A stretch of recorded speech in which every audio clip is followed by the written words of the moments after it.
Our next speaker of the evening was appointed the Patterson Rockwood Professor of Energy in Harvard's Department of Chemistry and Chemical Biology. His newest invention, the artificial leaf, which converts sunlight and water into a chemical fuel that can be stored and used later, makes the shakeable flashlight look more foolish than a shake weight, which also outperformed the ShamWow with 4 stars on Amazon. I checked that one backstage. He, too, is a member of both the American Academy of Arts and Sciences and the National Academy of Sciences. Please give a warm welcome to Professor Daniel Nocera. Thank you, sir. So I'll end tonight, and I would like to just ask a small thing of Harvard students. Will you help me start a new epoch in humankind? It's a small thing. And I call it the Sustainocene. And to put it into perspective, you should think about epochs. And so here's our latest ones. You have the Holocene. That's around 10,000 years ago, and that's when there wasn't enough of you to mess up the Earth. Right? It's because there just weren't a lot of us, so human activity didn't affect the planet. And then around 1800, you may have heard this word, Anthropocene, and that's where there's enough of us now that our human activities start putting the planet out of balance. And you heard some of that tonight from Professor Schrag and Anderson. What's the Sustainocene? I'm calling it a new epoch. That actually was a term coined by an Australian physician earlier this year. And this part you're probably familiar with if you hear sustainability, ecological sustainability, environmental integrity. But that's not enough as we move forward. All right? That has the planet only as part of the equation. But there's another piece of this, and that's you, humanity. And the Sustainocene goes one step further beyond the planet, and it looks at eliminating gross societal imbalances and poverty. That's also a world out of balance, the haves and the have-nots. And I'm here to tell you tonight, the haves I don't care about anymore. Because, oh my God, this is Harvard. Communist Cambridge is at its fullest tonight, thank God. Usually I get heckling in Washington. But it's because you guys aren't going to make a difference. It's all these silent voices that we don't hear anymore. And you're going to have to get them in balance with us. And that's what the Sustainocene seeks to do. And it's to do that by looking at the energy, food, and water problem. Tonight, I'm an energy guy. So I'm going to start off with energy, and the reason is that's the place to start, because if you get that right, you can do food and you can do water. Right? So tonight I'm going to talk about the Sustainocene, and I'm going to start as an entry and portal into this problem is energy. Now, the one thing, I'm coming here from MIT, you heard why. Because I read all of Jim Anderson's papers, and I'm a terrible swimmer. So I'm only coming to Harvard for one reason, higher ground. That's it, okay? But when I get here, we're not going to have any more talk about how you feel about energy or how you feel about stuff. I don't care about how you feel anymore. We're going to be really analytical, and we're going to calculate stuff, and it's going to be no arguments. It's all right? So here's how you use energy. So how do you use energy? I'm telling you, that's the formula for using energy. There's how many of you are there in the world, population. That's here. GDP per capita, how rich a country is per person. So if I know that. And then this is the formula for conservation. Conservation isn't necessarily a feeling, something you do. It's, can I grow an economy, maintain my GDP, and use less energy? That's the formula for conservation. When you multiply all that together, population times GDP per N times eGDP, you get the amount of energy used. So you don't have to feel anything about energy anymore. If I know the population and I know the gross domestic product for every country and I sum over all those and then I take the energy intensity, that's what that's called, I can calculate energy. So in 2012, I can calculate your energy. Good scientists and engineers know that's not an energy, that's a power, terawatt, it's a watt. So how much energy do I need to burn the light bulb? Right now, you are burning a 16 trillion watt light bulb, right now as I'm speaking. So that's not how much energy I'm using, it's energy per unit time. How much energy do I need to keep the light bulb lit? And you out there, the world, is burning 16 terawatts. I can use my formula and then calculate how much energy you're going to need now and in the future. So close your eyes or just think right now, 2050. So add 38 years to your life or somebody you know, a young person. You're old already, you don't know it. And Harvard's going to make you older before you leave, believe me. So you're going to need 30 terawatts in 2050.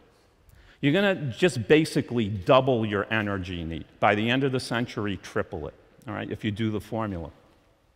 You can find energy everywhere. I like all of these. They're all carbon neutral. But again, let's be analytical. So I always hear people get all hot and bothered by nuclear. I don't even want to get into the argument. Let's just do the calculation. I need around 16 more terawatts. So say I got 8 terawatts from nuclear.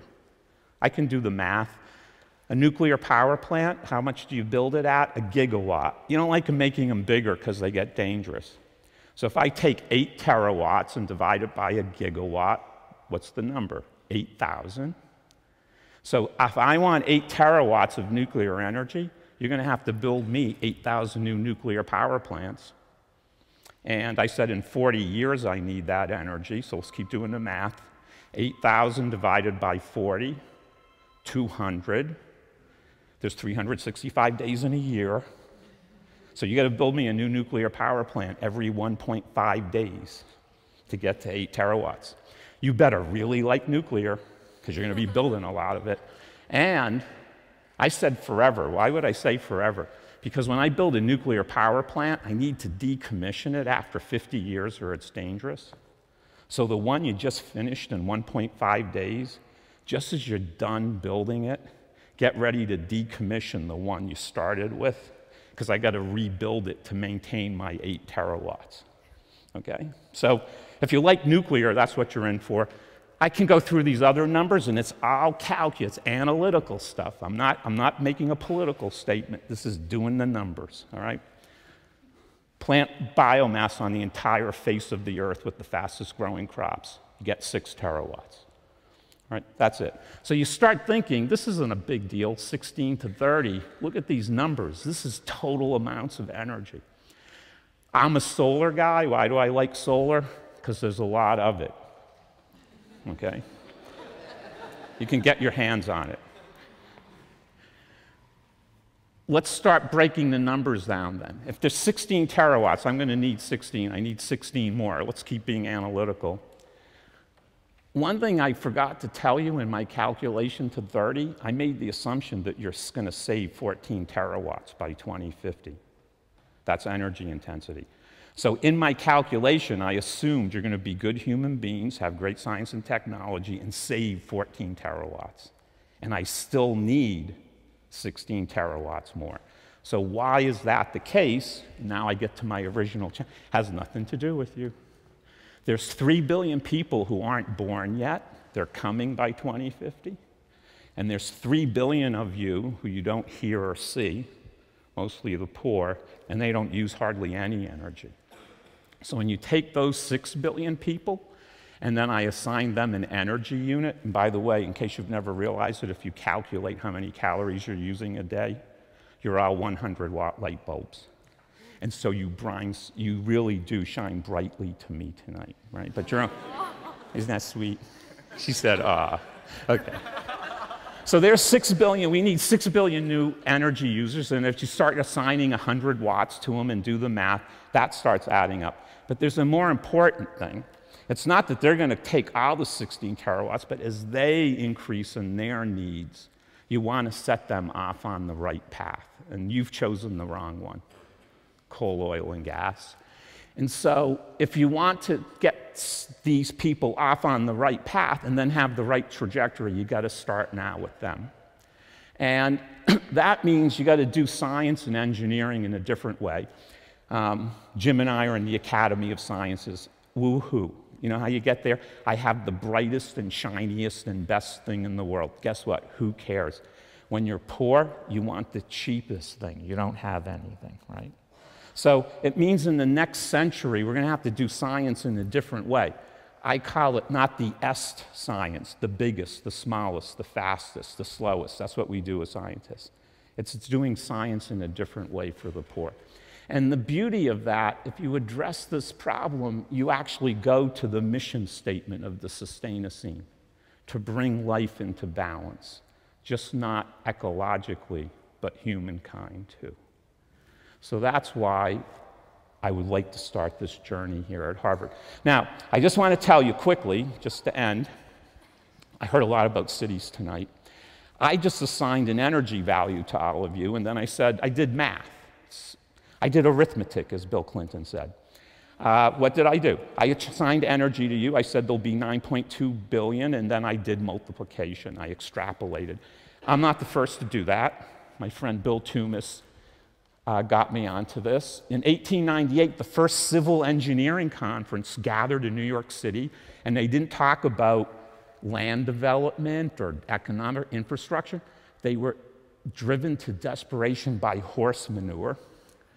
The situation seemed dire. So what did they do? They said, here are poor people. Here are poor people, they don't own a horse. Here are rich people, they own horses. I know how much doo-doo comes out of a horse, I'll weigh it.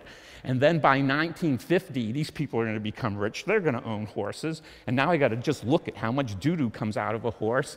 And oh my God, in Times of London said by 1950, every street would be 9 feet deep in horse manure. So forget about all the city planning. This is where the rubber hits the road, okay? By 1930, horse manure would rise to the 3rd story of every Manhattan building. And no possible solution could be devised. And that's because by the time, look at what time, 1898, the internal combustion engine was already developed. Like Dan said, there was something happening. It's not working out so well right now. Like it saved the whales.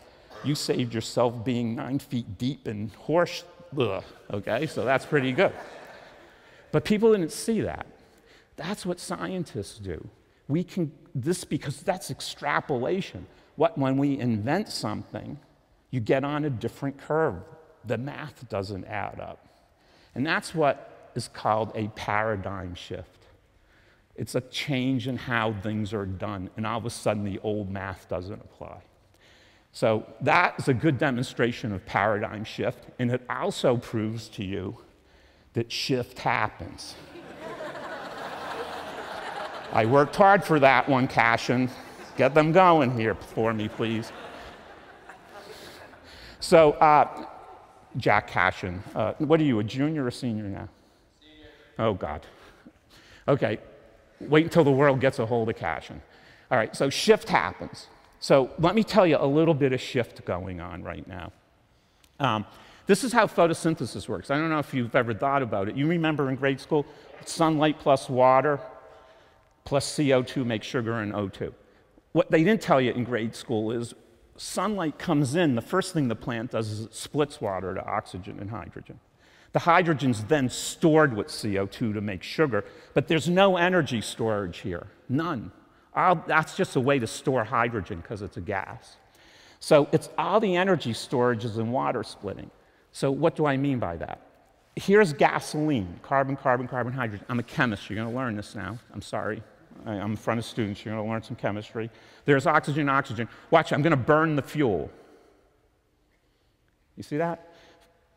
First thing is you should watch, that's 14 hours of PowerPoint right there.